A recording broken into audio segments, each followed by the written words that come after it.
Jesus is my rock, and that's how I roll. Welcome to another episode of California Preachin', Honestly Speaking.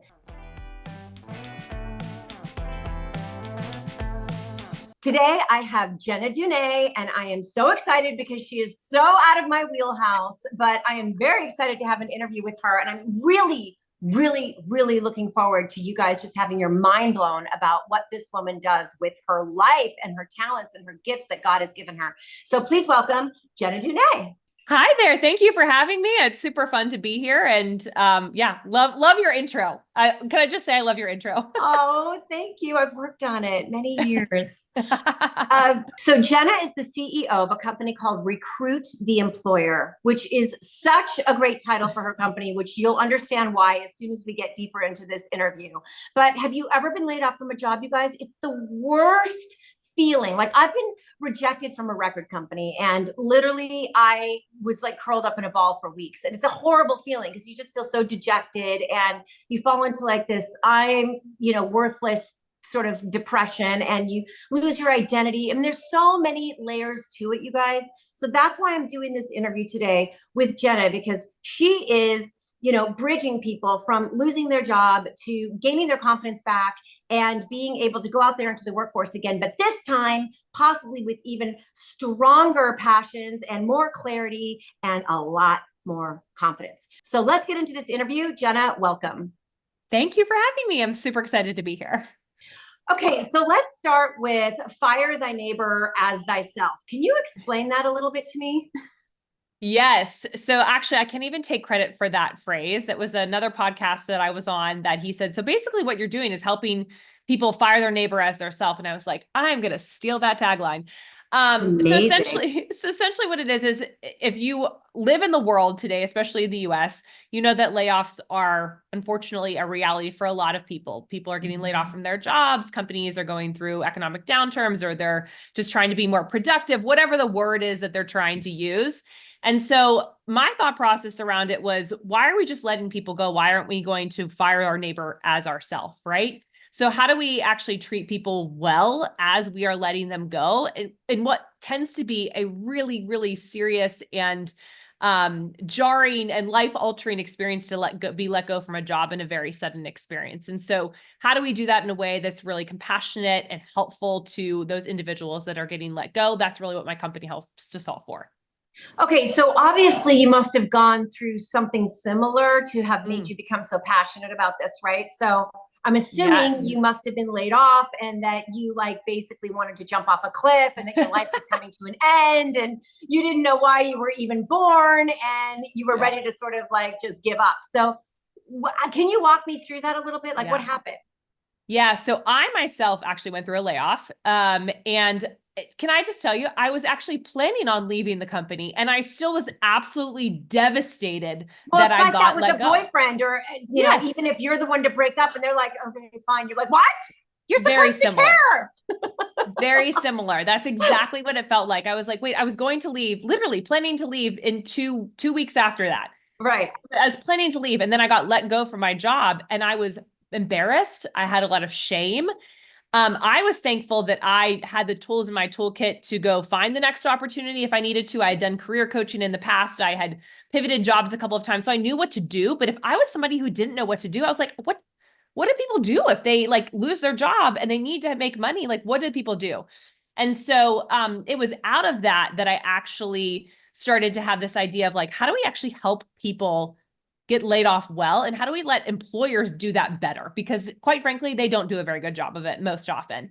And so, also like learning the art of dying, it's like you have to learn how to die well, and you have to learn how to get laid off well. And I mean, I know it's a really crazy analogy, but it's like they're both kind of a death. They're a death. It is. And here's why that I totally agree with you. And I think people don't really talk about this, where there's a lot of trauma with a lowercase t that happens when somebody gets laid off from a job, especially in the US, where we have this like really close connection to our vocation, to what we do for work.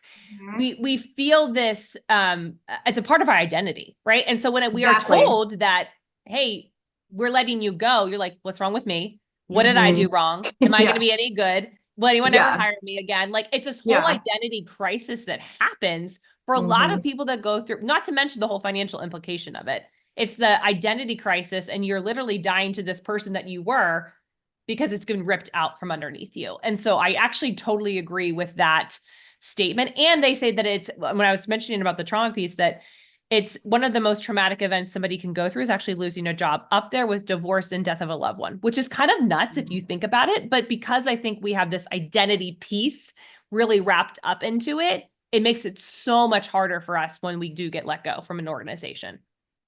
So when somebody comes knocking on your door, Yeah. like, is it awkward? I mean, you like, so sorry about losing your job, like, is it always like, do you have to start off by sort of like, pouring the salve on them? Like, I know you're really hurt, like you're a wounded animal right now. Like, or I know you treat them with dignity and stuff and you're not like, placating them or anything, but like, Yeah.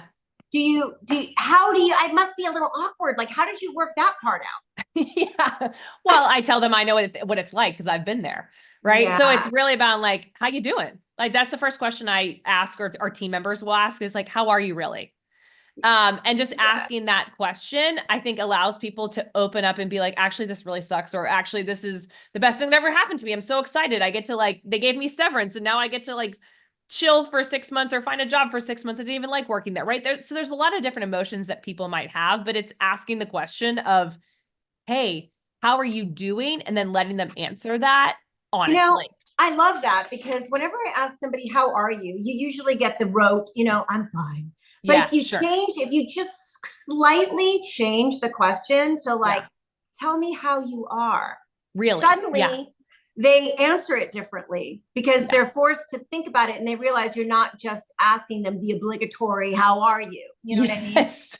Yes, 100%. Not the obligatory, Mm-hmm. how are you? It's really like, how are you doing? Because we know we deal with this all the time. So you're allowed to have all the range of emotions that you want to have because we probably have seen them all. So it's Yeah. normalizing it too, I think, for people to be like, you're not a bad person and you're not totally incompetent if you've been laid off. And let's just like, and that doesn't mean you're never going to find a job again. It means that God has a different plan for your life. Now, we don't necessarily go into all the spiritual aspects of it because not all of our people are Christians. But for me, that's what I'm thinking about in the back of my mind as a believer is thinking through, okay, this wasn't for them. Their Lord has something else in mind for them. And this, how do we help facilitate and make this the best thing that ever happened to them in their career and in their life? And how do we leverage that for the next opportunity for them in their next phase of their career? It's so cool. It's so different. It's Yeah. such a cool little sort of niche that you've Yeah. found. My eternal friends, oh my goodness, you must come check out my online women's support group called California Healin'. Guys, I have 5 current meetings running and they are all phenomenal. This might just be your holy gem. This might just be the support that you didn't even know you needed. Trust me, that's what happened to me. So please, I want to give you your one-time free drop into California Healin'. You have absolutely nothing to lose. This might just be what you've been looking for, and you won't know unless you check it out. So my link to California Healin' is pinned in my pinned comments, and it's also in the description of this video, and we just can't wait to see you there. We're all just walking each other home. Did this sort of cultivate over a couple of months, a couple of years, this idea? Like, were you ruminating about it for a really long time before you actually brought it into manifestation? Like, how did that come about? That's a great question. So I actually developed the methodology years ago, in terms of how we serve individuals and like how do we help people land jobs. And I was working with people one-on-one. So I had like a coaching practice, like a lot of people, and was working one-to-one with folks. And then I realized, well, all these companies are letting people go. And sometimes they use a service that's similar to, career coaching, helping people, but they're not very good. They're actually really bad.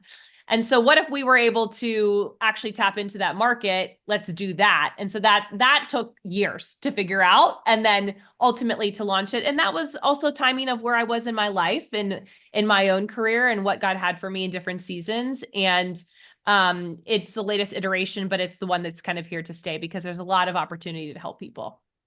I love that. And did you have like a lot of pushback from other people? I mean, did you need people to help invest? I mean, how did you Yeah. launch it? Girlfriend's bootstrapping it all by herself. Me and the Lord. That's what I'm saying. It's my benefactor is Jesus. And so I really, for right now, I'm not opposed to getting funding, but we're okay with doing small and steady and really trying to build thoughtfully over time. That really is my goal, because I think that that's the best way to actually serve people well. Instead of trying to go some high growth model. Like, I'm just not really interested in that right at this very moment. That might change in a year or two, but where God has me right now, I think that this is the best route. But bootstrap, I mean, it's bootstrapping. I love it. Bootstrapping with Jesus. So Yeah. tell me a little bit about your walk with the Lord. And, like, I was not raised a Christian at all. We didn't have Bibles in my house. I didn't go to church. And I'm getting a feeling that you might have had the exact antithesis of my experience. Yeah. So I did grow up in a family of faith. And so, but what I would say though, is that I really didn't know who Jesus was until I was, in my first job working on Wall Street. So I like to actually tell people that Wall Street. That's right. We have Wall Street to cover, girl. Yeah. Okay. We got a lot of ground to cover. Yeah. So when I was working on Wall Street, I was working as an investment banker. And I actually tell people that while I did grow up in a Christian home and my parents were faithful people, it really didn't resonate with me fully. It was kind of a bunch of roles. Like, okay, don't do this, do this. And that was really how I looked at Jesus and looked at my faith. It wasn't until I was working on Wall Street, where I was at the end of myself, that I really met the true Jesus, who he was, what he said about himself and about me. Wall Street will do that to you. Man, it broke me. It'll bring it to the end of yourself. It broke me pretty heavily. So yeah, I was working like 80 plus hours a week. You hit a wall, no pun intended. literally hit a wall. And I call it a fraction of myself. I call it the lost year. Honestly, that's what I call it. I was a fraction of myself. I had a really bad eating disorder at the time. I mean, if we're going to go there, I might as well go there. I had a really bad eating disorder at the time. And I was just partaking in things that I would and be embarrassed to tell my child about. Right. And I remember I was sitting on the 32nd floor of 388 Greenwich Street, because that was the company address that I worked at. And I was on the bathroom floor crying. And I was like, Lord, I don't know. God, I don't know if you're real, but if you're real, you've got to get me out of here. I cannot be here any longer. A couple weeks later, I had a friend of mine, a friend of a friend, that was like, hey, the New York Stock Exchange is hiring, which seems similar, but I promise you it's different. Was like, the New York Stock Exchange is hiring, and like, we actually leave the office at a normal hour. Would you ever be interested in applying? And I was like, I don't even have time to apply. Like, I don't even have time to apply. And she applied basically for me. And I ended up getting an interview, worst interview of my life, absolutely awful. Somehow, by the grace of God, I got and landed that job. And it was actually there that I met somebody in the workplace who was a believer, who kept inviting me to church related things. And I kept telling him no. And then finally I said yes. And I ended up meeting my mentor. And that's really where my journey began. So I truly did meet Jesus on Wall Street and through that experience. Amazing. That's like the title of a book. Yeah, I know. I've been told great. That. So where can a company or an individual access these services? Like, where do they go? Yeah. So our website's probably the best place, recruittheemployer.com, just to learn a little bit more about the services. But then also, if you're listening to this and you found it valuable, or you're like, have a question, feel free to reach out to me on LinkedIn. It's where I live. It's where I breathe. I'm not on Instagram. I'm not on TikTok. I'm on LinkedIn too now, by the way. Are you? Okay. Yes. Well, we're going to have to connect then over there. Yes. But I feel like such an imposter, because I'm not really like a business. Well, I guess I am now. You are a business. Yes. Own it. Yeah, there you go. So yeah, I think that's the best place, is just to reach out to me on LinkedIn is where I live the most and where I spend the most time. So if you ever see that, have any questions, that would probably be the best place. Perfect. And then I love that you love Jesus. And I know that you're going to try out California Healing, because I'm going to give you a free pop-in. Yes. So your hubby, is he like really behind the whole thing? Does he love what you do? So proud of you. Yeah. My husband is so funny. So I didn't get married. I didn't meet my husband until I was 29. And I spent prior to that. Do you think that's late? I think that's late, but maybe it's not late. Like, it was late. I grew up in a household where my parents met when they were 18. Wow. And so I just assumed I was going to go to college and meet my husband at college, and that was going to be that. And that wasn't my story. And so and beyond it not being my story of not marrying somebody, I didn't even date anybody all of my 20s until I met my husband. Wow. And so I was like single as a Pringle. It was a really hard thing for me. But I met my husband, and my husband is a drummer, and he said something to me where he's like, I'm okay with being spotlight adjacent because I'm a drummer. I'm not in the spotlight, but I'm like spotlight adjacent. And I said, we are going to get married because I am the person who loves being in the spotlight. And we're just a good match for one another. And so he has his own business that he kind of runs, and he does his own projects that he works on. And then I have the ones that I work on, and it works really well for our marriage and for our family. And we have a lot of flexibility, which is really what we wanted, to be able So to you be held out present. for the rocker boy. Oh, 100%. Yes. Yes. But he's like clean cut rocker boy now. He's not really traveling drummer by any stretch of the imagination. He's got like he's got the banker haircut now. And so, but he does have that, past little rocker vibes to him. He's trying to school our daughter on emo music at the present moment. I'm like, can we wait on that till she's actually in the emo mode of being a teenager? Like, do we have to do this now?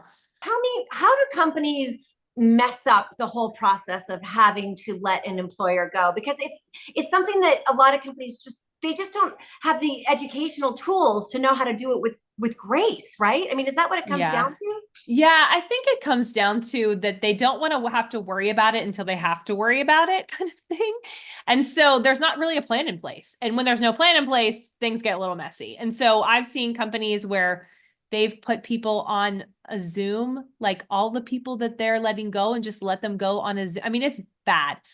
Not really gracious, not really off-putting as Personal. well. No, none of the above, right? So the communication strategy, honestly, is a huge piece of it in terms of companies really being thoughtful. And I actually think it's about them creating a plan in place before they even get to the stage of where they have to lay somebody off. So thinking through, are we going to provide severance for people? Or how are we going to communicate it? And then are we going to offer career transition services? They call it outplacement in my industry. But are we going to offer them career coaching to help them land their next job? Like getting all that information ticked and tied before you actually have to go through the process of laying people off makes the process of laying people off a little bit easier, a little bit more streamlined, and a little bit human. And right now, a lot of companies just don't do that because I don't know if they don't know how to do it or they don't want to think about doing it, but it's a big elephant in the room, and more companies are laying people off, and it's way more detrimental to a company on how they let somebody go than even how they bring them on. Have you ever had a company approach you and say, we want to learn how you do this? And so would you come in and give us some, tools? Would you talk to us?